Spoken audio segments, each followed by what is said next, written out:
Hello friends, నేను మీ Srivani. Welcome back to Vani vlogs. ఈరోజు మన recipe tender coconut milk shake. ముంబైలో దీన్ని దిల్వాలే షేక్ అంటారండి. ఎప్పుడూ తాగే మిల్క్ షేక్స్ కాకుండా కొబ్బరి బొండంతో ఇలా ట్రై చేసి చూడండి, చాలా యమ్మీగా ఉంటుంది.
ఫ్రెష్ క్రీమ్తో ఇంకా బాదాంతో గార్నిష్ చేసుకుందాం.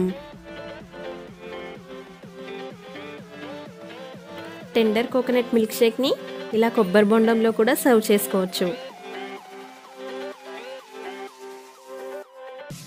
చూసారు కదండి, చాలా simple tender coconut milk Sheikh ready. మీరు కూడా ఈ రెసిపీ ట్రై చేసి ఎలా ఉందో కమెంట్ సెక్షన్లో నాకు తెలియజేయండి. మా ఛానల్ని ఫస్ట్ టైం చూస్తున్న వాళ్ళు తప్పకుండా సబ్స్క్రైబ్ చేయండి. అలాగే మీ ఫ్రెండ్స్ అండ్ ఫ్యామిలీ మెంబర్స్కి ఈ వీడియోని షేర్ చేయండి. మరిన్ని మంచి వీడియోస్ మీకోసం పోస్ట్ చేస్తూ ఉంటాం. మరో వీడియోతో మళ్ళీ కలుద్దాం. ఈ వీడియో కనుక మీకు నచ్చినట్టయితే లైక్ చేయండి, షేర్ చేయండి, సబ్స్క్రైబ్ చేయండి and don't forget to click on bell icon.